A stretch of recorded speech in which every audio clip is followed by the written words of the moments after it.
सबसे पहले तो वीडियो की शुरुआत में आप सभी से माफ़ी मांगना चाहूँगा क्योंकि काफ़ी समय लग गया इस वीडियो को पोस्ट करने में। असलियत में ये वीडियो मैं दूसरी बार बना रहा हूँ क्योंकि क्यूनेट कंपनी जो अपने आप को एक एमएलएम कंपनी कहती है, उसका इतिहास ही कुछ ऐसा रहा है कि वो बहुत कॉम्प्लिकेटेड बन गई थी वीडियो। लेकिन ये वीडियो थोड़ी आसान भाषा में रहेगी। तो इस वीडियो में आपको बताऊँगा कि इस कंपनी की हिस्ट्री क्या रही है वेरियस कंट्रीज़ में। किसी कंपनी के बारे में जानना हो तो उसकी हिस्ट्री बहुत इंपॉर्टेंट रोल प्ले करती है। हालांकि मैं ये नहीं कह रहा कि history is the conclusive proof to prove कि एक कंपनी फ्रॉड है कि नहीं, लेकिन हाँ, मेरा ये मानना है कि हमें एक लीगल पर्सन की तरह नहीं, एक प्रूडेंट पर्सन की तरह, एक रैशनल पर्सन की तरह बिहेव करना चाहिए। बाकी लाइफ आपकी है, कुल्हाड़ी आपकी है, पैर आपका है, इच्छा आपकी है। तो चलिए शुरू करते हैं। सबसे पहले क्यूनेट कंपनी जो है गोल्ड कॉइन्स लेकर आई मार्केट में। अच्छा, गोल्ड कॉइन कैसे मिलता है? जैसे फॉर एग्जांपल कोई सिक्का है, उसमें जो सोना है उसकी कीमत है 1,00,000 रुपए, तो वो सिक्का आपको 1,00,000 का नहीं मिलेगा, 1,00,000 समथिंग का मिलेगा। जो समथिंग है, फॉर एग्जांपल 1,20,000 का मिल रहा है आपको, तो वो जो 20,000 है वो उस पर प्रीमियम है, मेकिंग चार्जेस है 20%। तो क्यूनेट कंपनी 100% प्रीमियम पे कॉइन लॉन्च किया। फॉर एग्जांपल कोई सिक्का 1,00,000 का अगर सोना है उसमें, तो वो 2,00,000 का मिलेगा आपको, 1,00,000 सोने का और 1,00,000 क्यूनेट कंपनी अपने जेब में रखेगी। तो मद्रास की कॉइन सोसाइटी है, उसके प्रेसिडेंट ने कहा कि जो क्यूनेट का कॉइन है गोल्ड क्वेस्ट कंपनी का, गोल्ड क्वेस्ट वही क्यूनेट, वो किसी ऑथोराइज्ड बॉडी से नहीं है। नेपाल के होम मिनिस्टर ने, श्रीलंका के सेंट्रल बैंक ने, ईरान गवर्नमेंट ने गोल्ड क्वेस्ट कंपनी को एक पिरामिड स्कीम कहा। पिरामिड स्कीम क्या होती है उसके लिए मेरी आपको वो वीडियो देखनी पड़ेगी, whether MLM is a legal business और नॉट। इसके बाद 2002 में ऑस्ट्रेलिया ने भी इसको पिरामिड स्कीम घोषित कर दिया। ऑस्ट्रेलिया में एक ऑफिस है कंज्यूमर एंड बिजनेस अफेयर्स का, उसने ऐसा कहा। इजिप्ट में एक गवर्नमेंट बॉडी है दर अल इफ्ताल मिस्रिया, इसने एक फतवा काउंसिल निकाला और इसमें कहा कि जो क्यूनेट कंपनी है इसकी जो ट्रांजैक्शन है ये हराम है। अच्छा, यहाँ पे जो हराम है गाली वाला हराम नहीं है, इसका मतलब है in violation with the provisions of sharia law. 2003 में भूटान का जो सेंट्रल बैंक है, जैसे यहाँ पे आरबीआई, वैसे वहाँ पे भूटान का सेंट्रल बैंक है, उसने बोला गोल्ड क्वेस्ट है, पिरामिड स्कीम है, इसको बैन किया क्यूनेट को पूरी की पूरी कंट्री में। नेपाल के सेंट्रल बैंक ने बोला कि ये 100% फ्रॉड कंपनी है। 2005 में श्रीलंका में बैन किया गोल्ड क्वेस्ट कंपनी को, ईरान में बैन किया इसको। ईरान ने यहाँ तक कहा कि $500 बिलियन स्कैम किया हमारी कंट्री के साथ। $500 बिलियन कितना होता है, आसान भाषा में बताता हूँ, 37,000 करोड़ से भी ज़्यादा, इससे ज़्यादा का फ्रॉड है इसमें, इस कंट्री में। इंडिया में डिक्लेयर कर दिया गोल्ड क्वेस्ट और क्वेस्टनेट को चिट फंड कंपनी 2005 में। चिट फंड कंपनी वही, वेदर एमएलएम लीगल और इलीगल, उस वीडियो में बताया है। 2007 में इंडोनेशिया ने भी बोल दिया कि ये पिरामिड स्कीम है, वहाँ की डायरेक्ट सेलिंग एसोसिएशन ने ये कहा। फिर इंटरपोल, अब यहाँ मज़ा आया क्योंकि जो विजय ऐश्वरन नाम के एक इंसान जो इनके को फाउंडर है क्यूनेट के, वो अरेस्ट हुए, और किसी देश की पुलिस ने नहीं, पूरी इंटरनेशनल पुलिस इंटरपोल ने उनको अरेस्ट किया, और उनके साथ कुछ और ऑफिशियल्स को भी अरेस्ट किया। और जो एलिगेशन था वो था फ्रॉड का। हालांकि कंपनी के लिए अच्छी बात ये थी कि 3 हफ्ते बाद वो छूट गए और उन पर जो भी इल्ज़ाम थे वो भी डिसमिस हो गए। फिर भी कंपनी चैन से नहीं बैठ पाई कि 2009 में रुवांडा के जो नेशनल बैंक है उसने भी बोला कि ये पिरामिड स्कीम है। सूडान ने बैन किया क्वेस्टनेट को, बोला कि जो कि क्वालिटी ऑफ गुड्स है वो बहुत ही पुअर क्वालिटी है। सीरिया ने इसको बंद कर दिया क्वेस्टनेट के ऑपरेशंस को अपनी कंट्री में, बोला पिरामिड स्कीम है, और बोला कि बिलियंस ऑफ जो सीरियन पाउंड्स है वो देश से गायब हो गए, मतलब गायब नहीं, विड्रॉ हो गए। 2010 में टर्की में इन्होंने अपने ऑपरेशन शुरू किए 150 डिस्ट्रीब्यूटर्स के साथ क्यूनेट ने। लेकिन शुरुआत करते ही परेशानियां भी आई। उनमें से करीब 42 रिप्रेजेंटेटिव जो थे, डिस्ट्रीब्यूटर्स थे, उनको पुलिस ने उन पर चीटिंग का केस बनाया, अनफेयर गेन का केस बनाया। ट्रेड मिनिस्टर ने वार्निंग दी सभी जनरल पब्लिक में कि ऐसी कंपनीज, क्यूनेट जैसी कंपनीज ज्वाइन ना करें। और उस देश में भी एक फ्रॉड हुआ, $50 मिलियन का फ्रॉड हुआ, जिसकी कीमत है करीब 372 करोड़ से भी ज़्यादा। इसमें करीब 30,000 लोगों ने अपने पैसे गंवाए। सऊदी अरेबिया में क्यूनेट को बैन किया गया, और इसमें जो एलिगेशंस थे वो थे थेफ्ट का, चोरी का इल्ज़ाम लगा, फॉल्सिफिकेशन, गलत इन्फॉर्मेशन पास करने का एलिगेशन लगा, फेलियर टू रजिस्टर, कहते हैं आपने रजिस्ट्रेशन ही नहीं कराई अपनी कंपनी की, इसका इल्ज़ाम लगा। और वार्निंग दी सभी सिटीजन्स को कि ऐसी कंपनी, स्पेशली क्यूनेट जैसी कंपनीज को ज्वाइन ना करें। ईरान में 30 लोगों को अरेस्ट किया, बोला कि आपने लोगों को उल्लू बनाया है, और करीब 5 ट्रिलियन रायल्स जो है ईरान की करेंसी है वो देश में से विड्रॉ हो गई। मतलब जिस भी कंट्री में जा रहा है वहाँ पे फ्रॉड हो रहा है, जिस भी कंट्री में जा रहा है वहाँ पे उसके ऊपर देश में से करेंसी विड्रॉ करने के एलिगेशंस लग रहे हैं। 2013 में इंडिया ने फर्स्ट अरेस्ट किया अपना, बहुत सारे इसमें इंडिपेंडेंट रिप्रेजेंटेटिव अरेस्ट हुए, कई सारे बैंक अकाउंट फ्रीज हुए, मनी लॉन्ड्रिंग का केस बना अगेंस्ट विहान डायरेक्ट सेलिंग जो कि फ्रेंचाइजी है क्यूनेट की। इंडोनेशिया में 200 लोग से भी ज़्यादा पे फ्रॉड के एलिगेशंस लगे। कजाकिस्तान में बैन किया क्यूनेट को। फिलीपींस में जो लाइसेंस था क्यूनेट का वो ऑफिशियली रद्द किया और बोला कि आपने क्यूनेट कंपनी ने जो उनकी एनुअल रिपोर्ट है वो सबमिट ही नहीं करी।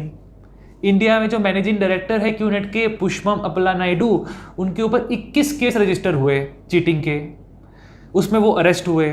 और सबसे मज़े की बात, जो ये ऐश्वर्यन है, विजय ऐश्वर्यन, और उनके साथ 2 और बिजनेस एसोसिएट्स सचिन गुप्ता और देव वधवानी, इनके खिलाफ एक लुकआउट नोटिस इशू हुआ। लुकआउट नोटिस वही नोटिस है जो विजय माल्या केस में लास्ट मोमेंट पे डाइल्यूट कर दिया गया था, मतलब जहाँ भी दिखे धर लो, मतलब उनको पकड़ लो, जाने मत दो।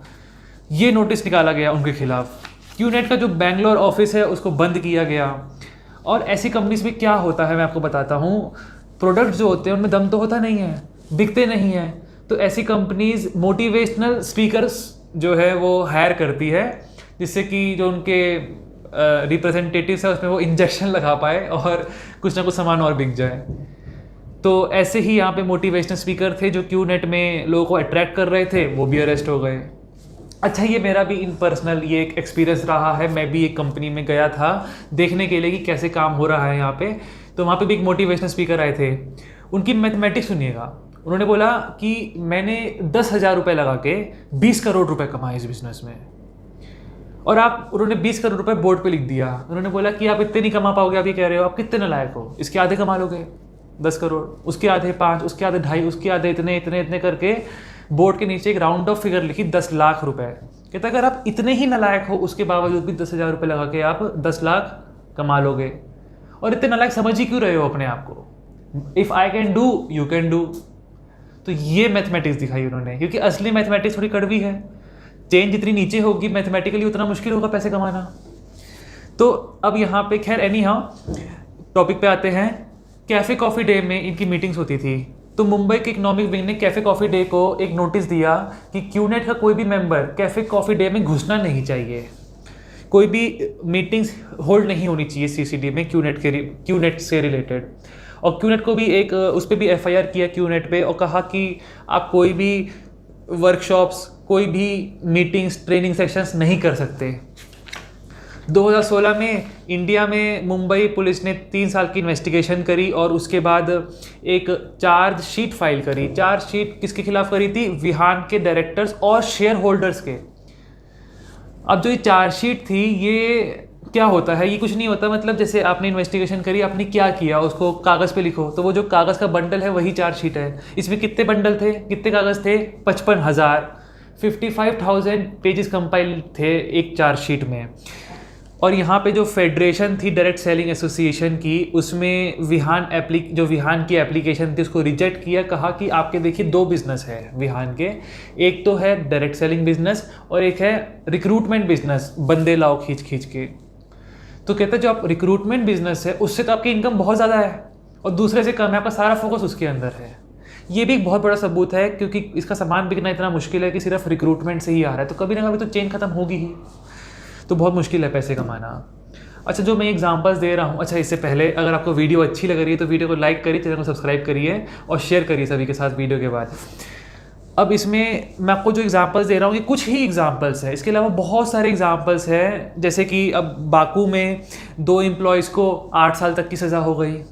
श्रीलंका में मजिस्ट्रेट ने ऑर्डर किया पब्लिक अवेयरनेस कैंपेन निकालो कि कोई MLM ज्वाइन ना करे क्यूनेट जैसी कंपनीज़ में। 2017 में भी बहुत सारी कंट्रीज़ में अरेस्ट चले लोगों के, बहुत सारी कंट्रीज़ में लिटिगेशंस फेस की कंपनी ने। इंडोनेशिया में 19 टीनेजर्स को इवैक्यूएट किया क्यूनेट कंपनी से और उनके पेरेंट्स के पास भेजा गया।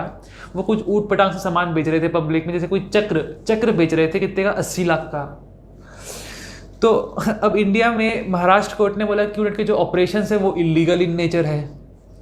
दिल्ली हाई कोर्ट ने बोला कि क्यूनेट जो है पूरी तरह से एक स्कैम है और उसकी प्ली जो थी उसको डिसमिस किया।